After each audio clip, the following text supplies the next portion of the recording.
Olá, fãs do futebol americano. Hoje uma entrevista muito especial, para mim, mais especial ainda porque eu estou nervoso. Eu estou com duas estrelas do futebol nacional, Amanda Boabide e a Esther Alencar.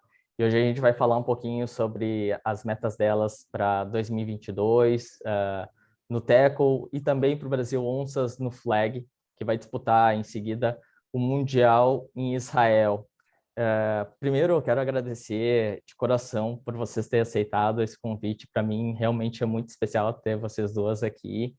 E eu já quero lançar a primeira pergunta. Para 2022, ainda não tem o calendário definido da Women Football League Association. A Amanda vai disputar pelo Atlanta Amazons e a Esther pelo San Diego Tridents. A ideia é seguir no primeiro semestre, pelo menos no Brasil, enquanto essas datas não são definidas? Quer começar você aí? Posso começar. Olá, né? Obrigada pelo convite, né? A oportunidade de falar.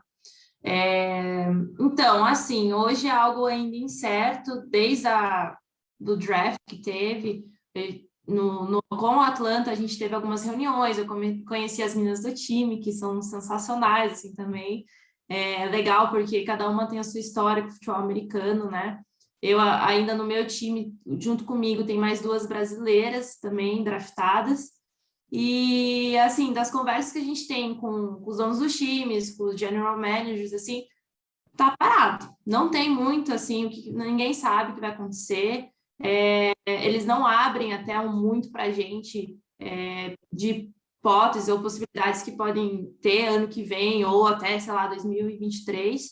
A sugestão hoje que eles fazem é continuem treinando, continuem ativas, é isso que eles falam, não tem uma cobrança assim também, eles só comentam isso. A comissão técnica lá do Atlanta não se posiciona muito sobre também, e parece que vai ter uma reunião mês que vem com o time, mas é algo assim bem superficial, não falam muito. E a expectativa hoje, assim, né, tanto eu quanto a Esther, é um sonho jogar profissionalmente, é sensacional, até quando fui chamada foi algo, assim, excepcional, mas é meio stand-by, assim. Então, assim, a gente tá meio assim, vamos ver o que vai acontecer.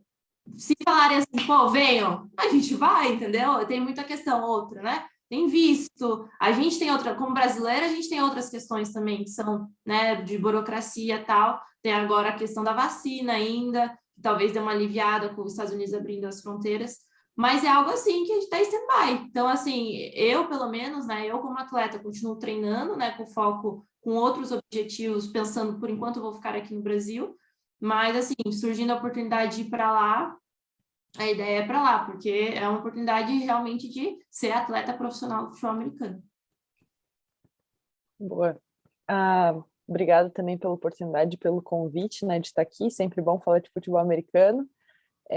Assim, acho que a primeira coisa que é interessante a gente ter em mente é que a perspectiva de ser uma liga e times profissionais, várias coisas vão acontecendo que a gente nem pode ficar abrindo e falando sobre, entrando em detalhes, assim, porque teoricamente a gente assinou documentos com os nossos times que impedem a gente de ficar super falando o que acontece, né? Acho que é válido lembrar disso, sim, mas eu acho que o que a Boabide falou me identifico que é bem verídico, é isso, a gente está meio de stand-by, assim, esperando o que vai acontecer. A perspectiva em relação ao futebol americano feminino nos Estados Unidos é sempre o primeiro semestre. Então, a verdade é que, assim, se no primeiro semestre não rola nada, não vai rolar no segundo também. Vai rolar, se for rolar, vai rolar no primeiro semestre, porque eu creio que a principal questão para eles é não estar competindo com college e NFL, porque, assim, já tem um espaço reduzido, se for competir ainda com as ligas masculinas, é realmente algo que acaba sumindo, infelizmente, né? Então, a perspectiva de ter algo é no primeiro semestre. A liga tá em si, assim, a WFLA, né, tá meio parada, a gente não tem muita noção do que está acontecendo. Eu particularmente não acompanho muito as redes sociais, assim, da liga, então eu nem tenho muita noção, tô meio por fora, assim, em relação a isso, mas a perspectiva é essa, mais ou menos isso que a Boabide falou mesmo. A gente continua se preparando, Mas uma coisa que eu tento passar para o Tridents, e eu sei que as outras jogadoras falam, é que vocês não podem simplesmente de uma hora para outra nos chamar para ir embora e esperar que a gente largue a nossa vida. Assim, isso é algo que eu individualmente tenho muito claro, sabe? Então, nós acordamos dentro do Tridents, por exemplo, que eles precisam dar um aviso prévio para a gente. Isso é algo meio característico de Brasil e de fora dos Estados Unidos, né? Em relação a se você me dá um aviso prévio de pelo menos 30 dias. Eu preciso me desligar do meu emprego, eu preciso arranjar alguém para ficar com o meu cachorro. Eu preciso... Sabe, assim, não é assim que funciona, né? Tipo, quero você aqui agora, vem aqui agora. E às vezes, para eles, é um pouco difícil de entender isso, é a impressão que eu tenho, sabe? Então, é desafiador, porque é um... Deixa eu pensar, no Tridents, eu acho que a gente tem meninas de 8 países, pelo menos, assim, que eu consigo pensar meio rápido, então é bem complexo você levar várias estrangeiras, isso é algo que a gente tenta mostrar para eles também, que não é assim, tenho dinheiro, vou pagar o visto, tudo vai acontecer rápido, é um processo burocrático, como o Bobaide falou, né? Então tem todas essas questões aí, é onde a gente se encontra no momento. Eu tenho uma Até, coisa... Se me só permite... fazendo um comentário, claro.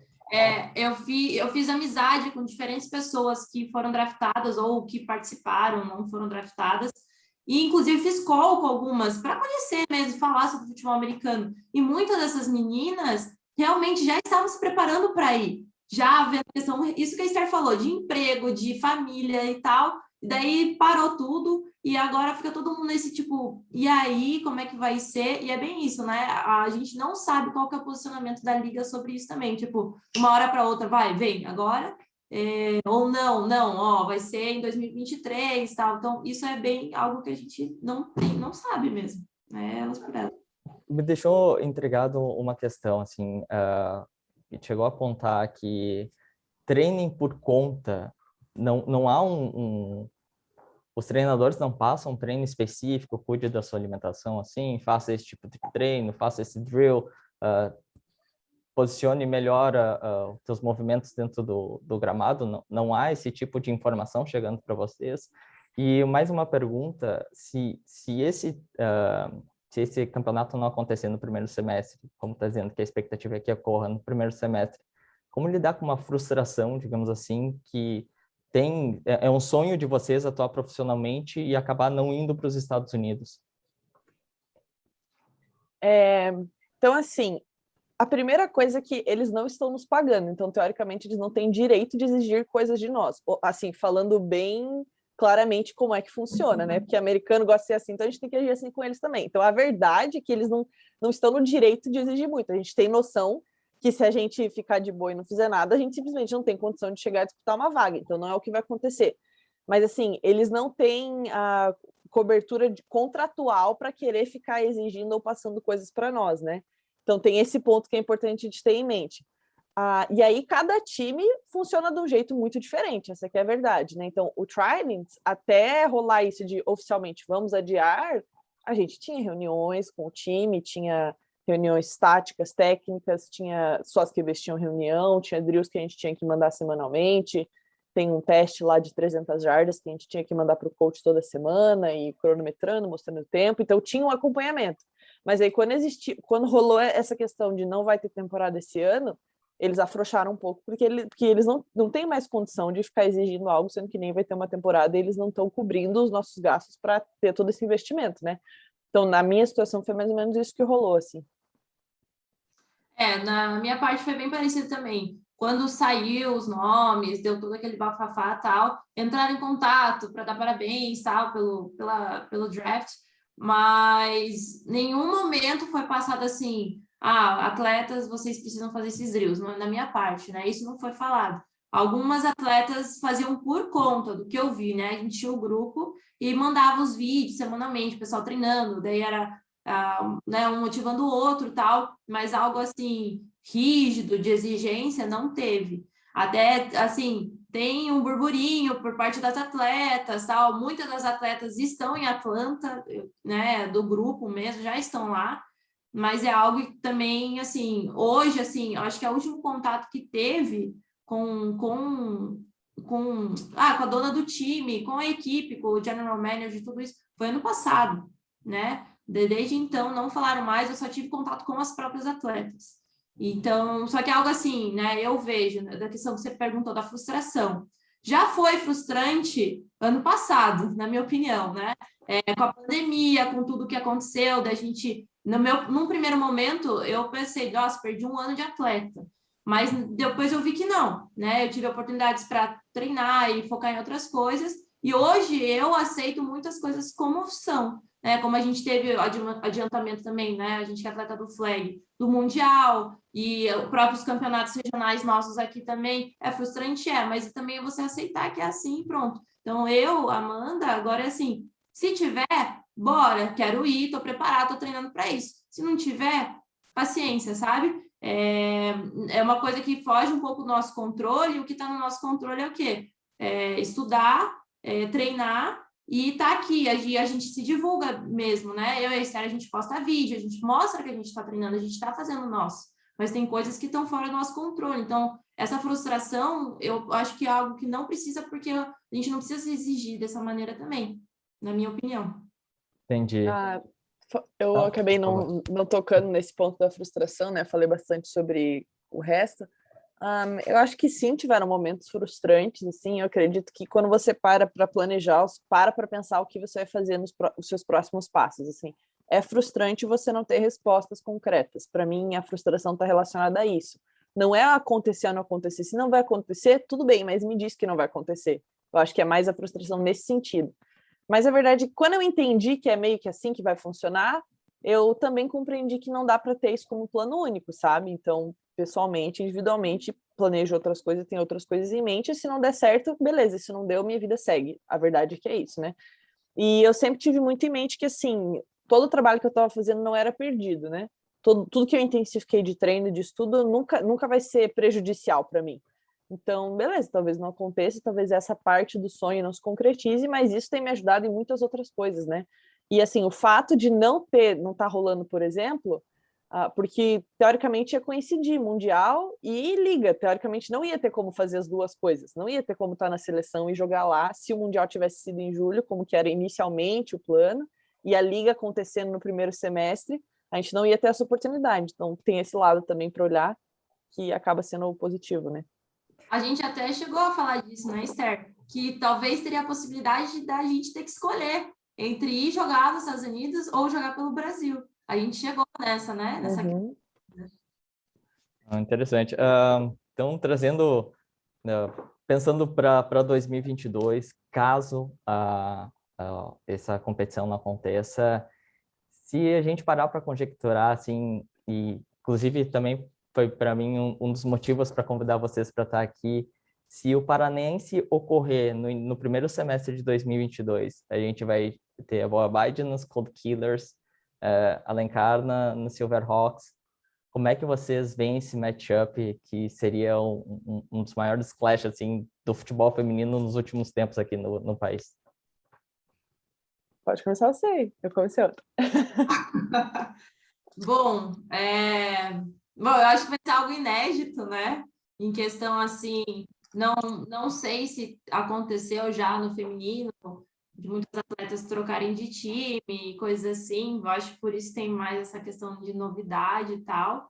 Assim, o meu objetivo, quando eu fui para o Cold Killers, é questão de ter novos desafios, aprimorar como atleta. Me fizeram uma proposta lá que foi muito legal também, e a atenção que eu estou tendo lá está sendo bem legal também. Mas, assim, eu saí pela porta da frente do Silverhawks, eu sou amiga de todo mundo também, e vou fazer trash talk, que é meu jeito também, brinco. Com certeza, eu e a Esther, a gente não está na seleção à toa, a gente não tem esse posicionamento de atleta destaque à toa, porque a gente estuda, a gente treina, a gente tem esse comprometimento com o esporte e querendo ou não, né, a gente cresceu juntas, né, Paty, também, como QBs, né, a gente dividiu posição, a gente dividiu estudos, cobrava uma outra também, então a amizade continua, mas no campo, óbvio, sempre tem a rivalidade, nós duas ainda somos muito, muito competitivas, né? Isso é muito legal. Eu vejo assim, é uma oportunidade para o esporte crescer, porque também eu digo, né? A Esther pode falar mais depois. Tanto eu quanto a Esther, a gente divide muito conhecimento sobre o esporte. Então, a minha proposta até para o Code Killers é dividir o meu conhecimento com o que eu tenho, né? Já joguei diferentes posições e abraçar a causa lá também. E agora, quando tiver campeonato aqui, torneio, é óbvio que eu tenho os objetivos com o time, mas o objetivo maior ainda é a questão de fundamentar o esporte. Eu tenho, né, essa vontade de fazer algo maior pelo esporte também, e tem muito para acontecer. Eu acho que vai ser um jogo, né, sensacional para assistir, e é óbvio que tem a rivalidade, né, em questão de outros jogos também, e tem muita coisa para acontecer. Na verdade, assim, com a pandemia, com tudo isso, é algo que a gente não sabe quando vai ser, como vai ser, mas é isso, a gente continua fazendo a nossa parte, estudando e treinando. Eu acho que, assim, a primeira coisa é que naturalmente é um jogo que traz muita atenção e já tem a sua própria rivalidade, né? E é muito mais sobre os nossos times do que sobre nós mesmas. Eu tenho essa perspectiva, assim.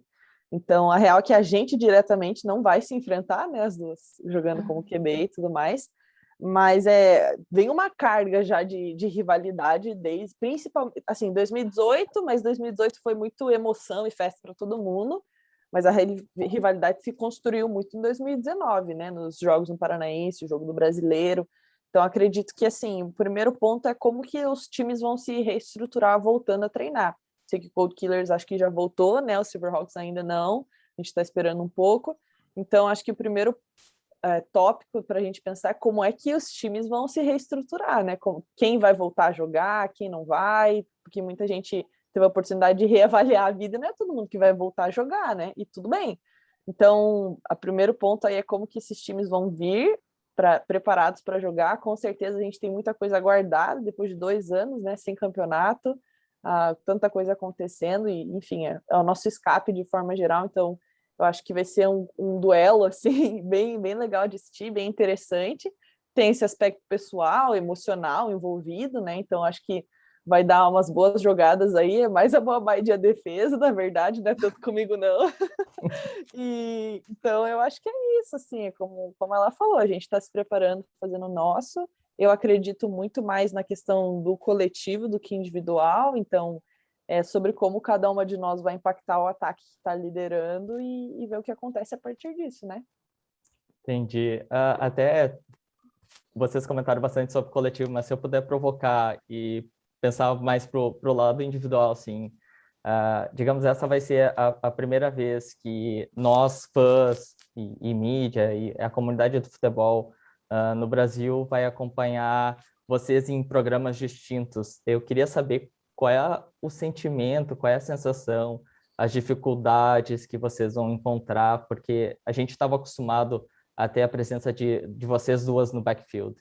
A Esther até conseguiu já ter essa sensação, esse sentimento, porque levou o Silverhawks ao título nacional em 2019, mas como é que vai se lidar agora sem vocês estar juntas em programas distintos e rivais?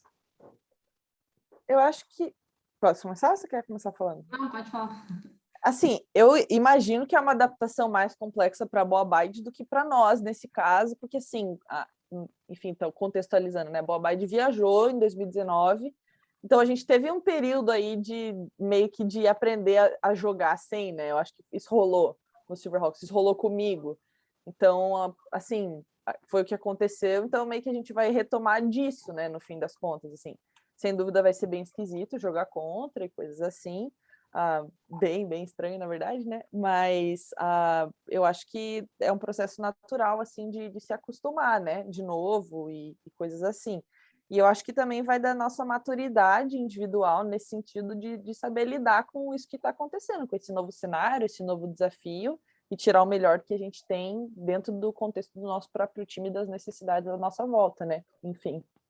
Se for pensar numa questão de competitividade, eu e a Sarah, a gente já competiu posição, né? A gente já passou por isso, de olhar uma cara na outra, eu quero ser QB. Tá, eu também quero ser QB, entendeu? Então, já passou por isso. Então, como você comentou, um programa diferente. Óbvio, tem da minha parte, né, questão de adaptação com um time novo, tem muitas meninas que eu não conheço ainda, ou melhor, muitas meninas que estão voltando, tem toda a questão por causa da pandemia, tem toda uma adaptação e tal, mas, assim, eu estou com expectativas bem positivas, assim, de como eu fui recebida, do que está acontecendo, e da minha visão, assim, eu sei, tanto eu quanto a Esther, a gente sempre dá o melhor em campo, e a gente tem muito esse espírito de liderança, né? A gente abraça muito a equipe, a gente sempre vai além, né, do campo mesmo, então tem tudo para ser um jogão também, por conta disso. Entendi. Deixa eu perguntar, então, para a Esther sobre o Silverhawks, assim, caso fique claro, como que a unidade de ataque pode se adaptar, já que falou em tanto se adaptar para esse sistema, sem a presença da Boa Byte, que já aconteceu em 2019, e que o programa não dependa, digamos, só nos passes na Lustosa, como mesclar, assim, que o jogo da Silverhawks não fique dependente tanto do jogo aéreo e também possa ser uma ameaça no jogo terrestre, quem é que pode substituir a Boa Byte nesse quesito? Eu acho que, assim, o Silverhawks vem construindo o ataque que é desde 2017. Então, se você for para analisar taticamente o Silverhawks se construiu lá no comecinho de 2017, e é um sistema tático ofensivo que vem evoluindo, aprofundando e ficando mais complexo a cada vez. Então, a tendência é, a partir do que foi bem sucedido, a gente adicionar elementos, ver o que deu certo, o que não deu certo, e partir daí para mais profundo, né? Essa é a vantagem de você estar muito tempo rodando um ataque com as principais peças sendo as mesmas e as jogadoras com muita experiência. O Silverhawks tem a questão de ter jogado muitos jogos em 2019, isso foi muito favorável. Mas, assim, a verdade é que a gente não faz ideia do que vai acontecer quando voltar, porque 2 anos parado muda absolutamente tudo, né? Como eu falei, eu não sei se todas vão voltar a jogar, por exemplo. Talvez a gente tenha que rodar um ataque totalmente diferente, é possível, mas eu acredito que a gente, enquanto organização, assim, enquanto mentalidade ofensiva, a gente já tem condições de entender as atletas que a gente tem e tirar as melhores coisas a partir disso, sabe? De realmente moldar o que está disponível. Então, assim, eu não acredito que o nosso ataque seja dependente de uma coisa ou de outra, honestamente. A gente teve um excelente jogo corrido, correndo com running back, correndo com QB e correndo com wide receiver. Então, não é tanto sobre quem está com a bola, sabe? Mas é sobre conseguir, enfim, colocar todas as atletas que estiverem com a bola na melhor condição possível de serem bem-sucedidas. Então, eu acho que é mais ou menos assim que vai funcionar, né? Sei que as outras meninas que talvez não apareceram tanto, elas vêm com sangue no olho para conquistar espaço. Então, muita coisa pode mudar a partir disso, né? Talvez eu não tenha respondido exatamente com as palavras que você queria ouvir, mas é como eu enxergo a situação bem de verdade, assim. Não, claro, também não pode passar a ideia do como vai funcionar o sistema do Silverhawks aqui para o maior rival, né? Nem eu sei ainda, mano, que isso. Relaxa que não é esse o problema. Bom, sobre as Cold Killers, as Cold Killers tradicionalmente operam no Smash Mouth Offense, tem um jogo corrido terrestre muito pesado com a Sarah e com a Rocha. Tu chega, acredito que para ser uma dual threat que é QB, porque sabe também correr quando precisar, mas também sabe passar a bola nas zonas curtas, zona deep. Tu chega para mudar um pouco essa cara das Cold Killers, ser menos agressivo nas trincheiras e conseguir passar mais a bola? Da conversa assim que eu tive com o head coach, ele tem diferentes propostas, né, para diferentes situações. Se for ver, né, do meu histórico como atleta, eu tenho característica também do jogo corrido, né? Mesmo como QB, né? Em 2018, quando eu era QB, a gente utilizou muito essa função. Eu gosto, né, e gosto também de usar o jogo aéreo. Vai ser muito uma questão de adaptação, realmente, né? Isso que nem a Esther falou de novo, tem que ver como é que o time vai voltar agora, quem que vai voltar, quais são as peças, e para ver como que a gente vai montar esse jogo ofensivo. Mas com certeza, né? Se for pensar, uma das minhas características é a corrida. Eu evoluí muito com o passe também, né? Estou treinando para isso. E não quero abrir muito também aqui, né, para deixar um mistério, mas com certeza vão vir aí muitas coisas boas. Que legal. Então, passando um pouquinho, saindo um pouco do tackle, indo para o flag, que recentemente vocês foram convocadas para defender o Brasil Onças, o que a gente pode esperar da participação de vocês e da seleção do Brasil Onças no Mundial que se avizinha de flag football que vai ocorrer lá em Israel? E aí eu já pergunto, já que a gente ficou tanto tempo sem jogar, o que dá para dizer que melhorou da última participação em 2018 no Panamá, e o que também piorou em relação a isso, já que o Brasil tem uma grande expectativa porque chegou à 6ª colocação em 2018, que foi o melhor desempenho da seleção nacional em competições internacionais. Eu acho que a primeira coisa é que a seleção em si também mudou muito, né? Então, para o ciclo 2019-2020, que emendou 2021 aí no fim das contas, primeiro que a nossa comissão técnica é completamente outra em relação aos outros mundiais. É uma comissão técnica que eu acredito que traz uma experiência e visão de jogo diferente de tudo que aconteceu antes. Então, eu acho que esse é um ponto a favor, assim, que deixa esse grupo muito na frente, já por esse simples fato, sabe? Então, a nossa comissão técnica é composta por... Todas são ex-atletas e quase todas elas passaram pela seleção brasileira. Pelo menos a nossa head coach, coordenador ofensivo e defensivo foram atletas de seleção brasileira em mais de um mundial. Então, elas por si só já trazem uma visão de jogo e um conhecimento do que esperar em relação ao mundial, que eu acho que isso nos qualifica muito, sabe? A gente consegue aprender muito a partir da experiência delas. Acredito que uma dificuldade que vai ter é que a gente tem mais pessoas inexperientes em vários setores, na verdade, né? Então, antes, quando a gente tinha atletas que já tinham participado de 2, 3, 4 mundiais, a gente tem muitas novatas, né? Nós somos um exemplo disso. Então, é um grupo bem diferente por causa dessa característica, mas, na minha visão, eu acredito que a gente está melhor do que estava antes. Sem dúvida, voltando a treinar coletivamente agora, tem vários aspectos que precisam ser melhorados e refinados, mas, pelo que eu vi no training camp, eu fiquei muito satisfeita, assim. Eu achei que a gente voltou melhor do que as minhas expectativas estavam, honestamente. Sim, eu concordo 100%, né? Até comentei com você que o fato de a gente ter ficado 1 ano e 8 meses separadas, a gente não sentiu isso no último training camp que a gente teve, né? Eu digo pela defesa até, questão de comunicação, posicionamento, tudo isso, a gente tem, essa equipe hoje que a gente formou tem uma sintonia muito legal, né? Uma empatia e foi algo que a gente construiu até durante a pandemia também, né? Eu também sou novata no flag, quem me apresentou, inclusive, o flag foi a Esther, né? E assim, eu participei da seletiva como QB, e, na verdade, as coaches me chamaram para a defesa. Então, para mim, realmente, no início foi uma zona de esforço, porque de entender toda a dinâmica é diferente, né? Você jogar a vida inteira no ataque, agora ir para a defesa. Mas eu digo que eu estou bem otimista do que eu vi no training camp, de como a equipe está, e realmente a comissão técnica passa muita segurança para a gente, porque muito conhecimento, muita experiência envolvida. E a gente tem outros desafios também em questão agora dos investimentos e outras coisas que a gente, como atleta, infelizmente, tem que se preocupar e tem que buscar isso, mas é a mesma coisa, cada um faz sua parte, até porque a gente vem de diferentes estados do Brasil, mas todas continuam treinando, e ainda uma vez por mês a gente vai para São Paulo para treinar em conjunto. Eu queria, até comentou que vai jogar na defesa, né? A gente está acostumado a ver vocês no ataque. A Esther vai jogar como receiver, eu não lembro, vai ser blitzer também, não?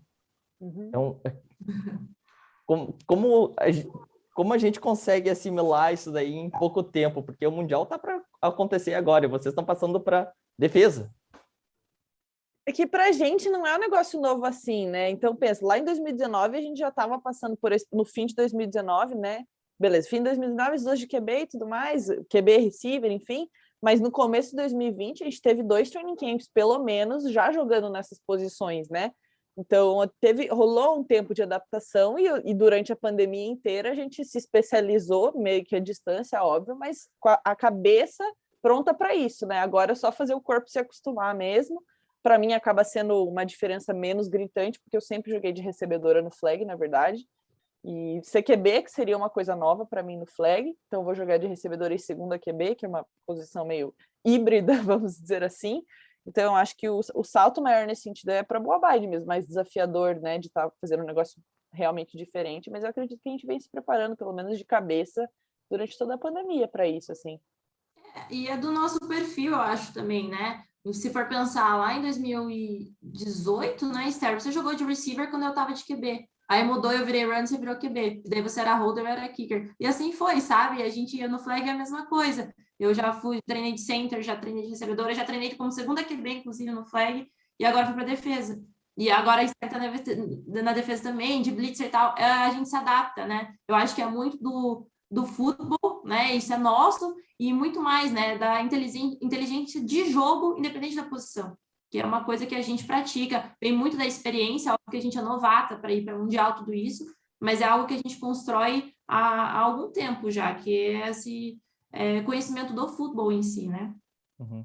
Encaminhando, então, para o final, eu queria ver, assim, porque nós, na comunidade do futebol, a gente, de vez em quando, eleva a pressão, digamos, para vocês, principalmente agora no Brasil Onças. Esse Mundial vale vaga também para um outro evento mundial que é muito maior, digamos assim, porque é um evento que é uma preparação para os Jogos Olímpicos, talvez, de 2028 em Los Angeles, já que o flag está cotado para ser uma modalidade olímpica. Há certa pressão do Brasil Onças conseguir essa vaga no World Games de 2022 também em Birmingham? Quer começar você? Assim, eu não digo que é uma pressão, pelo menos eu não sinto assim, e vindo das coaches também não é isso, é um objetivo, é uma meta, né? Como a gente tem agora de ter um bom desempenho no Mundial, é passo a passo, né? A gente continua treinando para chegar lá como atleta, né, na sua melhor performance. E daí no Mundial é que a gente quer chegar como uma equipe que, né, conquiste a melhor posição, tudo isso. E a mesma coisa é para o World Games, né? A gente coloca isso como meta, óbvio que a gente busca, e a gente é o lema dessa seleção, né? A gente joga com o cérebro e quando a gente precisa com o coração. E é isso, é assim que a gente leva. Eu não me sinto pressionada quanto a isso, né? Porque eu sei o quanto que a gente estuda, quanto que a gente treina, e o nosso objetivo, óbvio, que é vencer, óbvio que é melhor ter o melhor, né, posicionamento possível, mas não é algo que assim, ai meu Deus, a gente precisa entregar tal. Não, eu não vejo dessa maneira, pelo menos. Eu tenho um pouquinho diferente, assim, em relação a isso, porque, assim, realmente pressão não existe, não é como se as pessoas estivessem nos pressionando, mas eu sei que existe a expectativa em relação a isso, sabe? E aí, quando você para pensar que existe a expectativa em relação a você, ao seu trabalho, ao seu coletivo, né, ao seu grupo, aí, assim, indiretamente a pressão acaba vindo, pelo menos é como eu me sinto em relação a isso. Então, o Brasil atualmente é o sexto do mundo. A expectativa é, se for sexto do mundo de novo, a gente está classificado. Só que tem muito mais equipes do que tinham todas as outras vezes. E todo mundo quer uma vaga para os World Games. Então, provavelmente vai ser o Mundial mais complexo. E a gente já sabe que é o que tem mais times até agora. Então, assim, ao mesmo tempo que tem essa questão da pressão no sentido negativo, eu gosto muito disso, sim, da questão de conquistar esse desafio, né? De saber que é o melhor que vai poder acontecer até agora. Assim, se tinha um legal para estrear, acho que era esse, né? Bem doido, bem desafiador. Eu acho que eu tenho muita confiança no nosso grupo e assim, vai ser como a gente, acho que vai ser muito sobre como a gente vai conseguir lidar com essa expectativa e pressão dos outros sem deixar isso nos interferir enquanto coletivo, assim, principalmente quando chegar no Mundial, né? Porque esse tipo de coisa pesa de verdade quando algumas coisas dão errado. Quando tá tudo bem, a gente não sente tanta pressão. Então, a gente vai ver lá como vai ser a nossa maturidade enquanto grupo, as atletas que têm essa característica de liderança, como a gente vai juntar todo mundo, como a gente vai lidar com essas coisas. Então, é isso. Eu acredito que a expectativa existe, então, indiretamente, a pressão também. Mas não é nada dito e declarado. Sim. A pressão, talvez, no meu ver, pensando assim, um pouco da competitividade com algumas seleções que a gente conhece, que a gente assiste, que a gente estuda. Então, eu assisto lá o México, puta, aquela 18 é rápida, coisa assim, sabe? E eu acho muito legal, porque se for pensar, desde que eu comecei a treinar com a seleção, comecei a assistir os vídeos e tal, não, agora é a hora que eu realmente vou olhar aquela guria no olho e vou competir contra ela. Talvez essa pressão, assim, sabe? Mas é algo que faz parte do jogo e que é natural de nós como atletas também, né? A gente tá ali, eu com você e vamos ver quem é melhor. Eu acho que a pressão que essa é natural, na verdade. Que bom, então. Eu quero agradecer de novo, de coração. Eu falei para a Boa Vibe antes de começar que essa entrevista seria uma das mais nervosas para mim, porque são estrelas do futebol e eu estou conseguindo um pouco desse isso, tempo mano? de vocês. Sim, eu trato, porque nós temos que valorizar todo o esforço que vocês dão para o desenvolvimento do futebol aqui no país, não só o Teco, mas agora como o Flag, e vão nos representar internacionalmente. Então, são estrelas, sim, para mim. Eu quero agradecer de coração e quem acompanhar esse vídeo, eu já faço o apelo. A CBFA está com um plano de que precisa adotar as meninas para ajudar financeiramente elas a viajar ao Mundial. Adote a Bobide, adote a Esther, adote outras atletas do Brasil Onças, porque todas elas merecem. Isso aí. Adota eu, pelo amor de Deus. Tá caro. Então tá, obrigado, meninas. Valeu pela Boa. oportunidade. Tamo junto. Isso aí, obrigada de volta, né, pelos altos papos e adotem a gente, porque a gente quer representar vocês lá também em Israel. É isso aí.